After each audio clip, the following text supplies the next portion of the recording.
Hello everyone, my name is Suresh Kumar Saini और आज मैं चाहता हूं कि आपको इंग्लिश के कुछ सब टॉपिक्स हैं जिनके ऊपर हम डिस्कशन करने वाले हैं।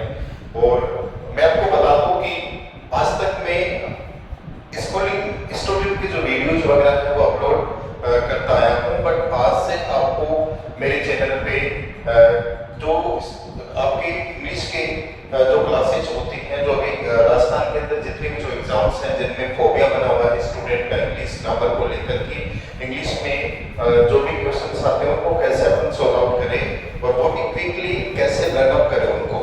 तो जो भी स्टूडेंट इंग्लिश से दूर जाते हैं उनको मैं कहना चाहता हूँ कि आप अभी सही प्लेटफॉर्म पे हैं, क्योंकि मैं एक स्कूल का फाउंडर हूँ और मैं एक स्कूल को रन अप करवाता हूँ। तो अभी तक मैंने आपने देखा होगा मेरे चैनल पे कि मैं बच्चों के डांस वगैरह ऐसे अपलोड करता रहता हूँ, बट अब मैं चाह रहा हूँ कि अभी जैसे स्कूलों की छुट्टियां होने वाली है तो देन आफ्टर इस वेकेंड टाइमिंग के अंदर हम क्यों ना एक ऐसे मुहिम चलाई जाए कि जो आने वाले आगामी जो एग्जाम है, जैसे राजस्थान के अंदर अभी जो बड़ी भर्ती है अपनी एलडीसी की भर्ती है, देन आफ्टर उसके बाद में Rajasthan high court 4th grade की भर्ती है और भी काफी सारी भर्तियां अभी आने वाली है राजस्थान के अंदर। तो देन उनमें इंग्लिश को लेकर जो फोबिया बना हुआ है स्टूडेंट के बीच में, उसको हम आज से धीरे धीरे कम करते जाएंगे। तो डेफिनेटली आपको वीडियो अगर पसंद आए तो लाइक एंड सब्सक्राइब जरूर करें। और चलते हैं, आज हम क्लास चलेगी अपनी English syllabus for Rajasthan high court 4th grade. तो हम आज 4th ग्रेड के बारे में स्टडी करने वाले हैं कि जो 4th ग्रेड एग्जाम के अंदर क्या क्या सिलेबस अपना आने वाला है उसके बारे में हम स्टडी करने वाले हैं। तो देखो, कुल मिलाकर ये टॉपिक है सारे के सारे यहाँ 14 टॉपिक है जो राजस्थान हाई कोर्ट जो 4th ग्रेड जो वैकेंसी है उसके ऊपर ये लगने वाले हैं, जिस एग्जाम ये आने वाले हैं। तो जिनका डे बाय डे हम क्या करेंगे, इनकी स्टडी करेंगे। तो 14 टॉपिक्स का सबसे पहले तो देखो, हमें जिस अकॉर्डिंग अपन पढ़ रहे हैं तो हमें सबसे पहले ये पता होना जरूरी होता है कि जिस एग्जाम को हम दे रहे हैं तो हमें कंप्लीटली टॉपिक्स का पता होना जरूरी होता है कि जिस एग्जाम को अंदर हम अपेयरिंग हो रहे हैं तो उस एग्जाम में आ क्या रहा है।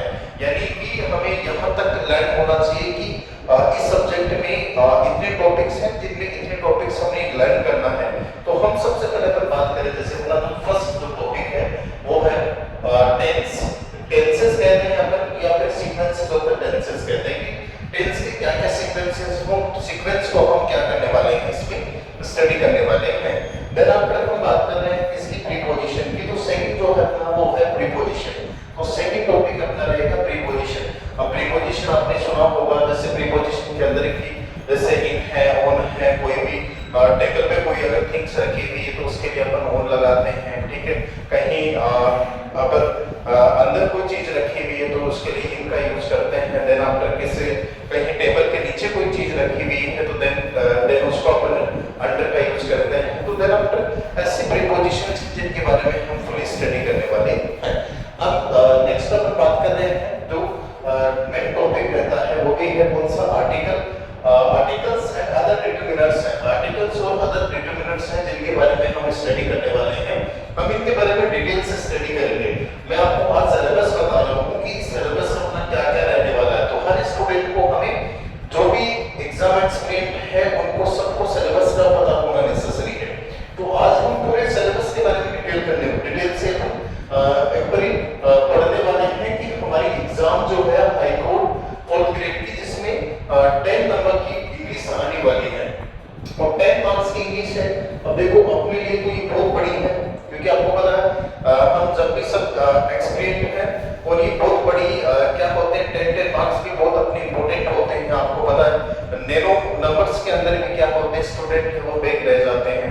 तो ये नंबर्स अपने लिए बहुत इंपॉर्टेंट है, हम इसको इग्नोर नहीं कर सकते। इस इंग्लिश पार्ट को हम क्या नहीं कर सकते, छोड़ नहीं सकते, क्योंकि अपने को पता है इस एग्जाम के अंदर बस ओनली सब 3 सब्जेक्ट इसमें आ रहे हैं, जिसमें इंग्लिश का भी एक बहुत इंपॉर्टेंट पार्ट है जिनको हम पूरी डिटेल के साथ में पढ़ेंगे। आपको मैं ये अश्योर करता हूँ कि डेफिनेटली आप अगर मेरे साथ बने रहेंगे एंड तक तो डेफिनेटली ये गारंटी के साथ मैं कहता हूँ कि इंग्लिश का जो फोबिया है वो दूर होगा। देन आफ्टर और उसके बाद में जो 10 मार्क्स है या बहुत इजी लगने लग जाएंगे, बहुत इजी पैटर्न से आपको क्या कर पाओगे, आप 10 मार्क्स से सब्जेक्ट में वोट कर पाओगे। तो हम बात कर रहे हैं इसकी थर्ड जो टॉपिक अपना है वो है आर्टिकल्स एंड अदर डिटरमिनर्स है।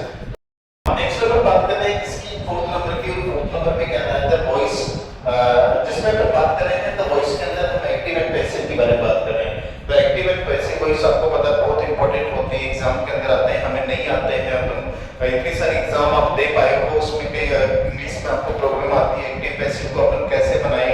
तो हम बहुत में आपको शॉर्ट एंड स्वीट या इसके कुछ रूल्स एंड रेगुलेशंस बताऊंगा जिनको आप इजीली क्या कर सकते हैं, इनको कवर अप कर सकते हैं, उनको आप जनरली इसको क्या कर लोगे, आप ऐसे क्वेश्चंस को सॉल्व कर पाओगे इंग्लिश के अंदर। हम बात कर रहे हैं अभी फिफ्थ नंबर की, फिफ्थ नंबर अपना है नरेशन।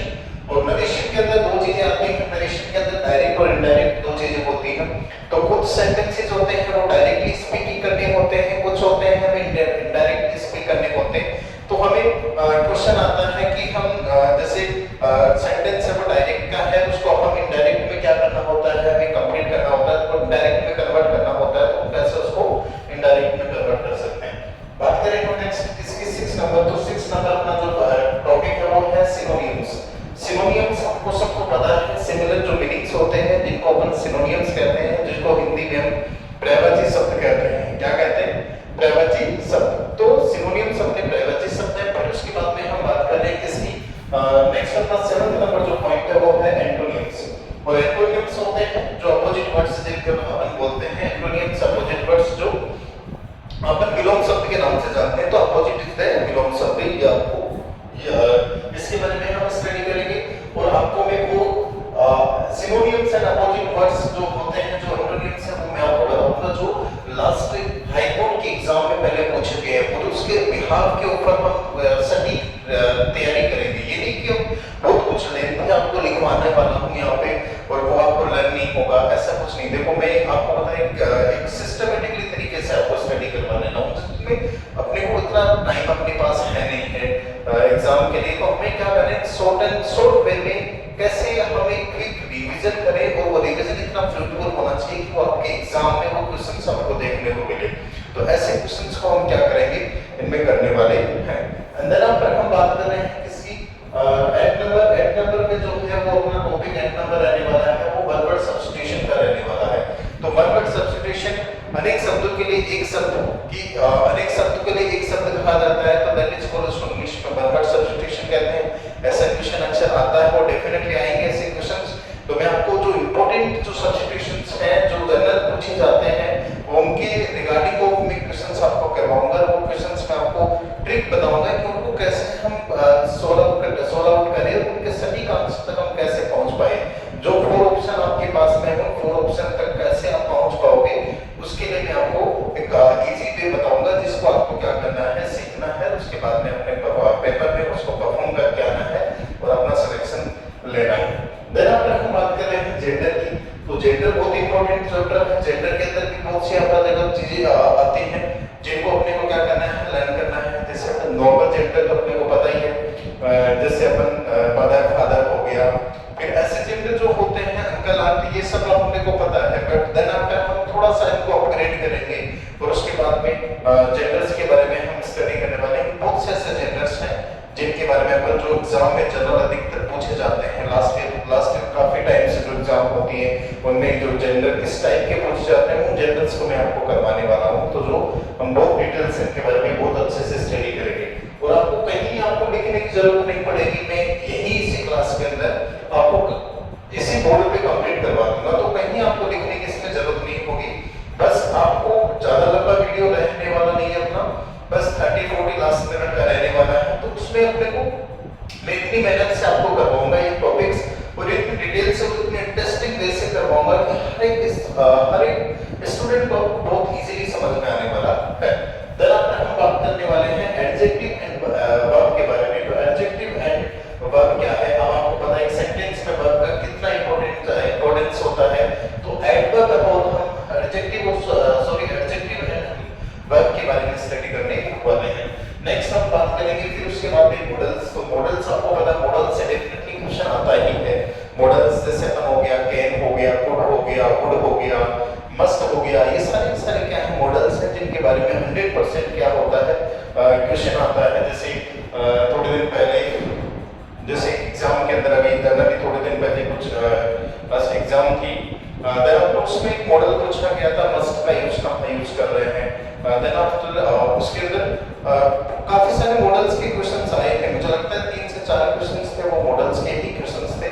तो ऐसे क्वेश्चंस जैसे ऐसा ही एग्जाम के बारे में बात कर रहा हूँ, तो दैट इज फॉर वहाँ पे भी अपन बात कर रहे हैं। तो मॉडल्स हर एग्जाम में क्वेश्चंस आते हैं, ऐसे क्वेश्चंस अपन जनरली पूछा जाता है। देन अपन बात कर रहे हैं फिर नेक्स्ट इज एडिटिंग, और उसके बाद में ओमिशन के बारे में बात करें। एडिटिंग और ओमिशन है, उनके बारे में हम किसी चीज को एडिट करेंगे, जैसे किसी चीज को स्वीट एंड जैसे लंबा विस्तार से लिखा हुआ है तो उसको क्या किस वे में हमको एडिट करना देना, फिर उसके बाद उसका क्या ओमिशंस होगा, क्या उसका मीनिंग होगा, उस मीनिंग के बारे में हम स्टडी करेंगे। एक बड़े से सेंटेंस को आपने क्या क्या एडिट किया, दैट इज कॉल्ड, उसका मीनिंग क्या निकला, उसके बारे में स्टडी करने वाले हैं। देन आफ्टर 30 नंबर जो अपना है वो है काइंड्स ऑफ सेंटेंसेस। अब काइंड्स ऑफ सेंटेंसेस मतलब प्रकार, काइंड से प्रकार होते हैं, तो सेंटेंसेस के कितने टाइप्स होते हैं जिनके बारे में हम स्टडी करने वाले हैं।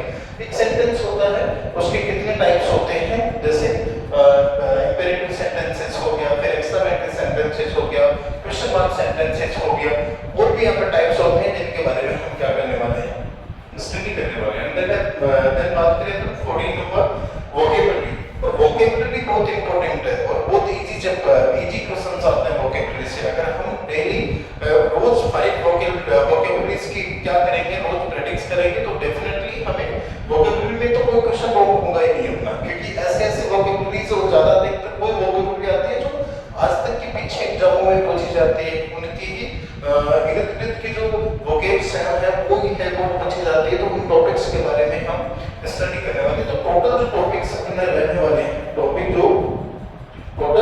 जो टॉपिक है वो अपने हैं 14। कितने टॉपिक है? 14, जिनके बारे में हम स्टडी करने वाले हैं। तो आज हम पहले टॉपिक के बारे में बात करते हैं। जैसे पहला जो टॉपिक अपना है टेंसेस। कौन सा टॉपिक है? टेंसेस। तो आज हम टेंसेस की बात